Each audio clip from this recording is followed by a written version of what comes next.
Hello, I'm Lisa Burkhardt-Worley, and welcome to Pop Talk, the program where you never know what topics might pop up.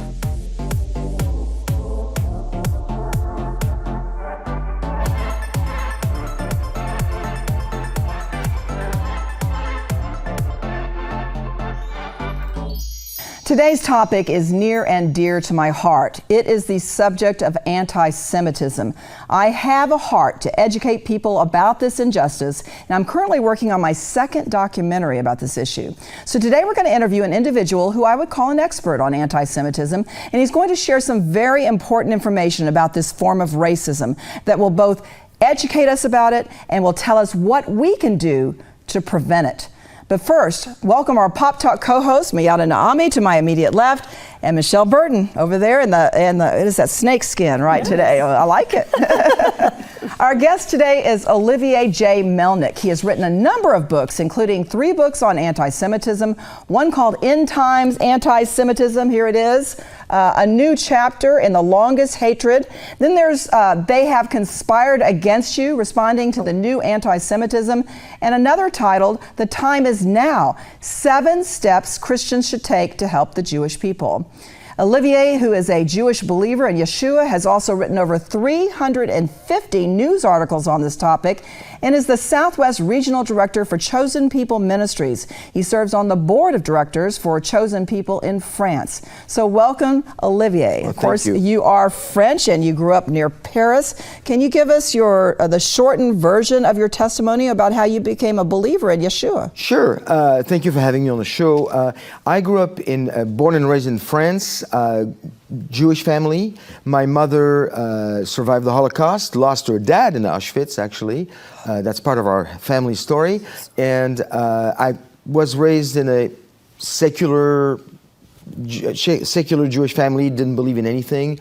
And then I met this young Californian girl in California about 39 years ago, and she challenged me to look at the scriptures, and I was not interested. I told her, I'm Jewish, you're Christian, can we just love one another and get married and just forget the details? And she said, no, I cannot be separated from you at any time. You have to believe like I do. So I started doing my own search, and then eventually it got into, after the scriptures, which was really not convincing to me, she gave me a book, The Late Great Planet Earth by Lindsay, about prophecy, and I looked at that book, and I read the book, very short, very, very, very clearly, simple, and I got to the place about the rapture, and I freaked out. And I said, wait a minute, when this happens, you're actually going to disappear? She said, yes, and you will be left behind. And I said, well, that can't happen. And I was hoping she could put lead shoes, but she can't. So she said, the only way is to come with us, not us to stay with you. And it convinced me, and it was July, I don't have the exact date, but July of 1983, when I gave my life to the Messiah. And it's been a great adventure ever since.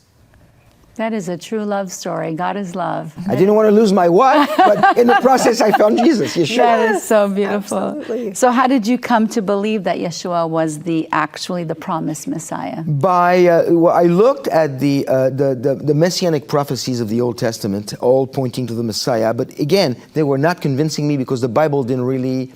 It was just a book to me. But when that little booklet by Lindsay, when I read it, it was like a man talking to me, even though he was using the same scriptures, and I could relate. So I look at all the prophecies, and I thought, wow, if those happen literally, and then he's talking about this Jesus coming back a second time, why should I believe it's not going to happen literally?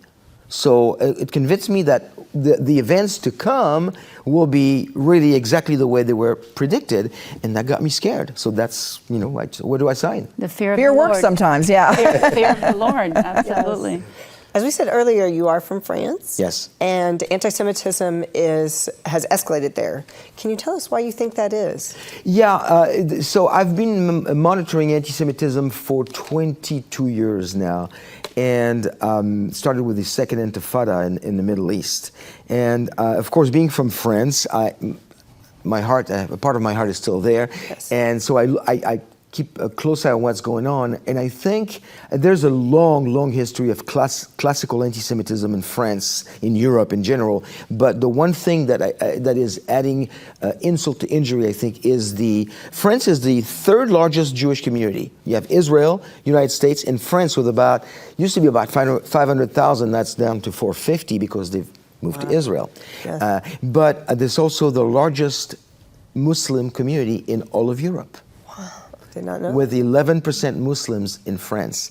And I don't have anything against the people. I have a lot against Islam, but that may be for another show. But the Muslims that have been radicalized and indoctrinated against Israel and the Jewish people, they play a big part in the anti-Semitism in France, and it's getting bad. Now, it's not the only source of anti-Semitism. Unfortunately, I think we're getting to a place in human history when anti-Semitism is coming from every angle: the right, the left, the center, Muslims, atheists, Hollywood, you name it. The church. Right. Yes. You know, it's not just France. I just came from France, and I was doing a documentary in Toulouse, and it's bad there. And they talked about what you're talking about. A lot of radical Islamists are moving up there from Nigeria, in particular, the Muslim Brotherhood, and they've caused a real problem. That was who did the the terrorist attack on the school, the Jewish school, back in 2012. But it's not just France. It's getting bad here in the United States as well. In fact, I've got some stats. The Anti-Defamation League says anti-Semitism reached an all-time high in 2021 with over 2,700 incidents of vandalism, assault, or harassment. Now, why do you think it's increasing even here in the U.S.? This used to be the safe place. And the first thing we need to understand is that the numbers you gave me, those are the numbers that have been reported. Yes. There's a lot of underreporting or not reporting at all, and then also the Jewish community that just at this point chooses to not even say anything because they know that nothing is going to get done. It's all lip service. So there's a lot. Basically, we are at a time in history where biblically speaking, anti-Semitism is never going to go away. When I see all these people online, in books, on TV, they say we have to end anti-Semitism. You're not going to end anti-Semitism. You're going to fight it because we should, but it's only going to end when Yeshua returns. Okay, it is a spiritual battle against the creator of anti-Semitism, who's Satan. And so it's only going to increase. The Bible tells us that at some point in the future, which I believe is not too distant, it's going to be the whole world going against the Jews. Okay? And so I think we as Christians have an opportunity to make a difference and fight. We have to fight it anyway. And in the process, tell our Jewish friends what it means to be a real Christian. Anti-Semitism has no place in the Bible. That's right. Or in the life of Christians. Yeah. So what are some of the reasons you believe we are in the last days before Yeshua returns to the earth? I think we are in the last days, well, the Bible tells us, but it's been the last days for a long time, some people will say. I divide anti-Semitism into four categories. Keep it short, I promise. From the biblical account all the way to the Holocaust, we can call it classical anti-Semitism. Then from the Holocaust forward, maybe a couple of decades of respite when people thought after the Holocaust it became so taboo, anti-Semitism, the death of the Jews and 6 million Jews, that people didn't want to say the word, so they thought maybe it's over, but it was not. It was just swept under the rug, and it came out, recycled itself, and came out in a different form. But so you got classical anti-Semitism, then from the Holocaust or a couple of decades after that forward to today is the new anti-Semitism, where the victims have been made into perpetrators, and the perpetrators into the victims. The Jews are not called the new Nazis of the Middle East, and the Palestinians are the poor victims of oppression and occupation, and on and on. So that's the second part. within the new anti-Semitism, I believe there is also, and it's interesting that you're doing this documentary on the incident in Toulouse, because I believe that the Toulouse attack at Ozra Torah school, Jewish day school, was the defining moment for end times anti-Semitism to start. And why I say that is because we are seeing Jews being killed again. Up to that point, it was a case here and a case there, but it was not really, it was bad, but you can really make a case. But from Toulouse in 2012, moving forward, 3 years later, on the edge of, on the east side of Paris, the kosher supermarket. Right. That's a supermarket that's near my house in Paris. I used to go there all the time. I know the place. I mean, it's right there in my neighborhood. 4 Jews killed. Pittsburgh, how many were? 11. I mean, Tree of Life, yeah. The Tree of Life. And so it keeps going. So I believe that we are within the new anti-Semitism. There is we're focusing now on the end times anti-Semitism, where Jews are being killed again. That's just for being probably Jews. why you had the dream that you Yeah. had about Toulouse. Yeah, I had a dream about Toulouse. It's how it all started. The Lord showed me Toulouse. He showed me the river that runs through Toulouse. He showed me the bridge. And I didn't know what it was about. But I really felt like maybe that after I thought through it and prayed about it, that maybe the people are crying out in Toulouse because they understand the threat that's there now. And many of them have left. 600 families have left Toulouse for Israel. So. Yeah, in France, just around that time, maybe a little before, there was another incident. A little before, the French people realized France is no longer safe for the Jews. It's not. It's not, because government is doing very little. You would be stupid in some areas of France or Paris or the big cities, some areas of Marseille, to walk on the street with a yarmulke on your head. It's a target. Still today? Oh, still today? More today than ever. It's a target. It's a target, and it's becoming that in America. I believe that we're now entering, and just recently, again, another phase, which I call the normalization of anti-Semitism, when it's becoming the norm. I just read recently, it terrified me, a survey that was done of an organization called Resume Builders. Nothing against them in particular, but the survey was done, and in the numbers that came out, one that just terrified me, they say 29%, that's a third, okay? 1/3 of the respondents said that anti-Semitism is acceptable in the workforce. Acceptable, not it's present, not it's a problem, not we have to fight it, acceptable. We are entering into the normalization of anti-Semitism. I heard another one. I don't know if it's the same survey or not, but they asked people, asked employers if they would hire a Jewish person over someone else. They said, no, I would probably not hire a Jewish person. Same survey. Yeah, same survey. Same survey. Yeah, I have all the numbers. It's terrifying. That was 33% on that one, I believe. And so it's about a third. It's acceptable, meaning that it's becoming normal. So people will do things, it will not be reprimanded, there's no accountability, it's going to become very normal. And that's where Christians come into pictures to help their friends. Yeah, I have a quick question, but a lot of this is also occurring on the college campuses, isn't it? Yes. I mean, aren't we seeing a lot of anti-Semitism in the colleges? Well, I mean, you heard what recently took place in Berkeley. 9 of the law school clubs on Berkeley campus voted that they will not allow any Jewish speaker on the campus. No more. And anybody who's Jewish doesn't have a voice, which is very, very awkward, because one of the deans of those schools is Jewish, so they don't know how to handle that. But that's the stupidity of their anti-Semitism. But yeah, they say, of course, they will allow any pro-Palestinian or anti-Semitic speakers. They come and go as they please. Jewish speakers are no longer allowed for 9 of those clubs. Wow, that is just It happened about 3 months ago. Yeah. disappointing. In your book, you talk about some of the new players in the end times anti-Semitism. One of those is the world, in which particularly you talk about radical Islam in your end times anti-Semitism book. What are some of the reasons that this is a threat? Well, it is a threat because it's not going to go away.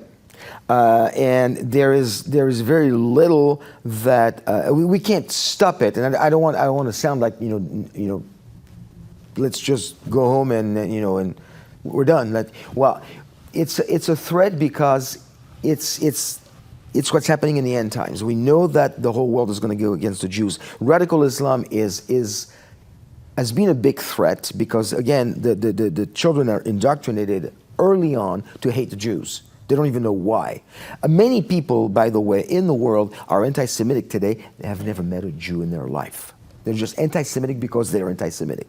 Yes. Well, what have the Jews done to you? Well, they want to control the world. They want to control the bank. And, have you met one? Have they done anything to you? No, but I don't like them. Yes. So it's now. You have to understand, again, I've said it once, I'll say it again, this is coming from Satan. Why is it? Because Satan knows that at the end of the tribulation, when the Jewish people call on Yeshua, when they say, Baruch haba b'Shem Adonai, blessed is he who comes in the name of the Lord. Those are the words of Yeshua, Jesus, when he said, you'll not see me again until you say, blessed is he who comes in the name of the Lord. When the Jewish people who survive the tribulation say that, all of them corporately will say that, that's the second coming. Yeah. So hear me here.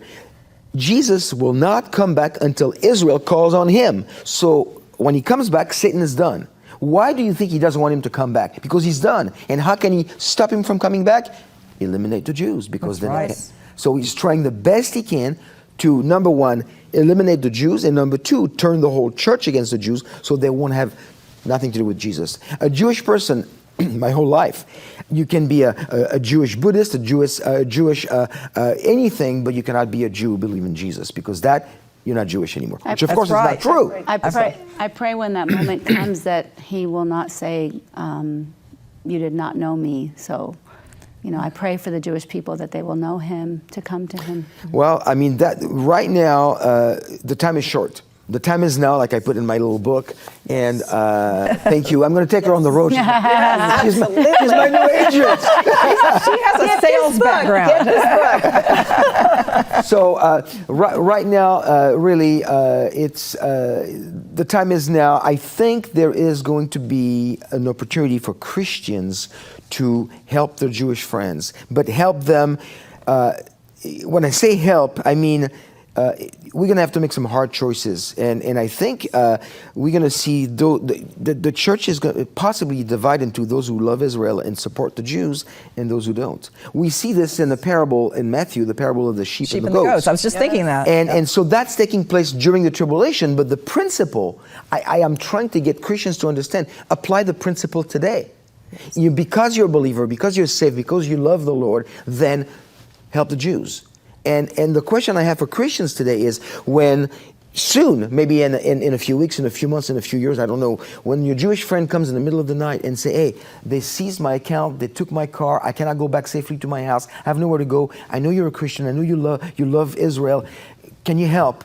It will not be the time in the middle of the night when your friend says that to say, I'll pray for the peace of Jerusalem. It'll be the time to take him in, feed them, hide them, and become what I call the new righteous among the nations. Amen. How can we as believers help? In the book you say there's 7 steps for... Well, that's, yes, thank you. That is, praying for the peace of Jerusalem, that's the foundation.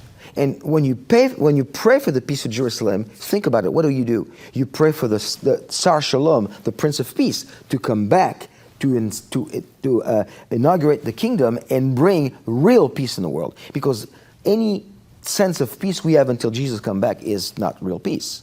So when you pray for the peace of Jerusalem, you pray for the return of the Messiah. But before that, my burden is that we get as many Jewish people to believe that Yeshua is the Messiah, because there's no other way. And there's no other way to be saved than to put your trust in the death and resurrection of Yeshua, Jesus the Messiah. So right now, we need to be bold about our faith. We need to be bold about sharing the Messiah with our Jewish friends. My Jewish family, my Jewish friends, they don't like me when I talk about it. Yeah. But I don't care, because there are a lot of good things are being done for Jewish people by a lot of different organizations, sending them back to Israel, feeding them, and all. But you know what? It's not enough.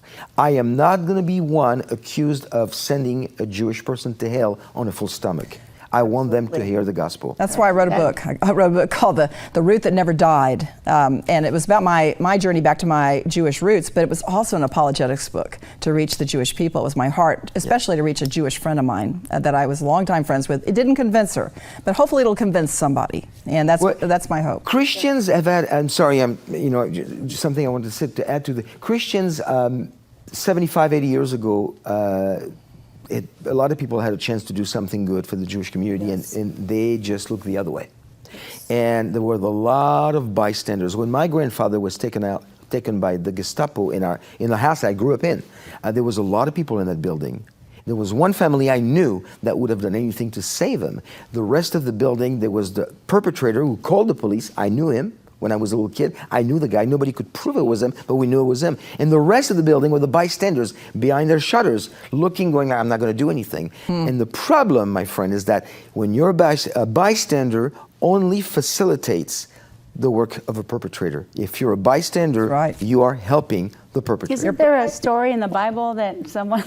Oh, you're talking about the Good Samaritan. Yeah, that's right. That's a good Bible story about. What's so important too is that not only just loving Israel, is loving the Jewish people too, because it seems like today Christian nationalism has become such a big issue now that some people will say that they love and support Israel, but then they don't love and support the Jewish people. It has to be combined together. You have to love and support both. It cannot just be one or the other. Yeah, the danger is that a lot of Christians have they have a biblical love of Israel. They love to go to the land. They love to see the places where Yeshua walked.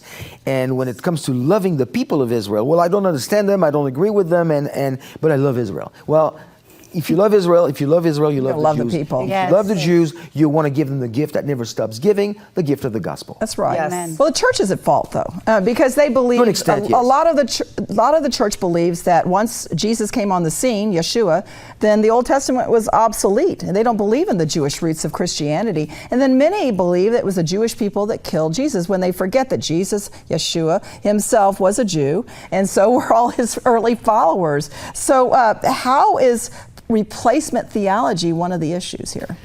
It is a big issue. Replacement theology is, let's define it quickly for the audience. It is the false doctrine that teaches that basically God took all the promises he made to Israel and transferred them onto a new people, the church. So now all the promises that God made to Israel through the covenants are given to the church and not to the Jewish people anymore. The problem with that is that when God gave the covenants, the Abrahamic covenant, the Davidic covenant, the land covenant, the new covenant, when he gave those four, he also gave the Mosaic covenant, but that one is, what's the word I'm looking for?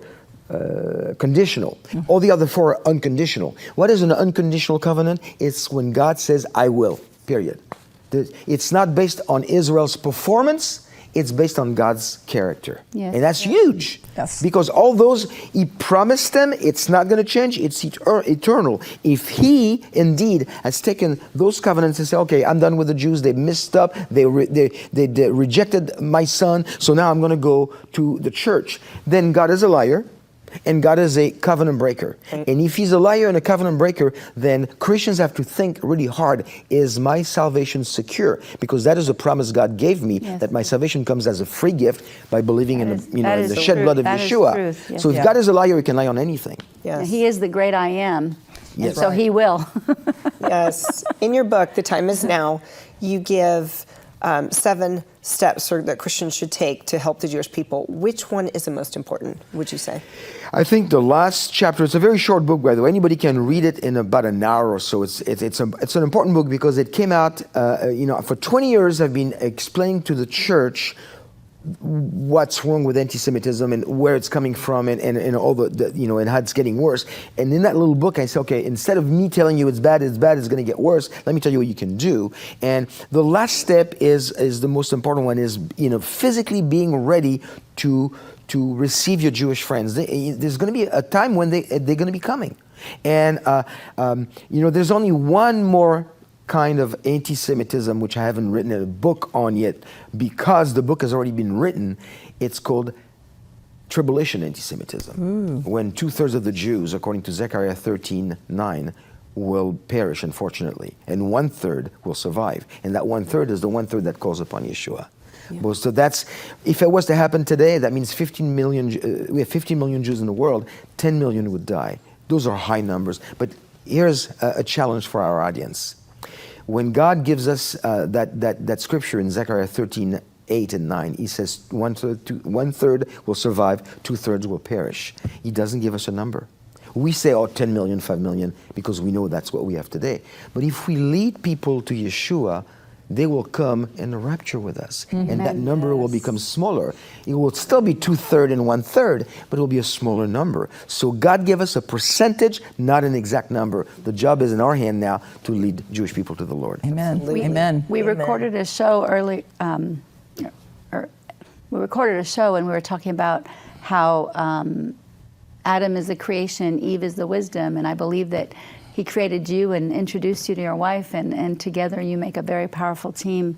Thank you so much, Olivier, for sharing with us today. There's so much we could talk about. Thank you. Thank you for giving me a chance to share. This is a very, very important topic, and you can find Olivier at his website, oliviermelnick.com. I'm going to spell that for the audience. Olivier Melnick, MELNICK.com. Or if you want to know more about his work at Chosen Ministries, you can find him at chosenpeople.com. Yes, thank you so much, Olivier. I really love your work, and obviously I have the same heart to fight anti-Semitism, but you're also educating people about where it's going. And so I appreciate you so much for what you're doing. So thank you. I'll travel anywhere, anybody who wants me to teach them. And I also have a great presence on YouTube, a lot of videos I put on YouTube. If you type my name, you'll find me on YouTube. Well, I'm going to go look for it because that's what I'm doing a lot in this area as well. So we also would love for you to reach out to Pearls of Promise Ministries. We're a ministry who loves the Jewish people. My own father was Jewish. You can email us at info@pearlsofpromiseministries.com. You can like us on Facebook or follow us on Twitter at Pop Talk Media. We're also on Instagram at Pop_Ministries. You can watch all of our past Pop Talk television shows on our YouTube channel. Just look for Pearls of Promise Ministries. And thank you to all of our 12 television platforms that include Overcomers TV, Abundant TV, and our latest WATVN. We're also on numerous podcasting platforms, including Christian Mix 106. And thanks to our production team today, Grace Point Media. For all of your media needs, go to gracepoint.media. That is Pop Talk for today. We're just ordinary girls Who God turns into pearls. We'll see you next time.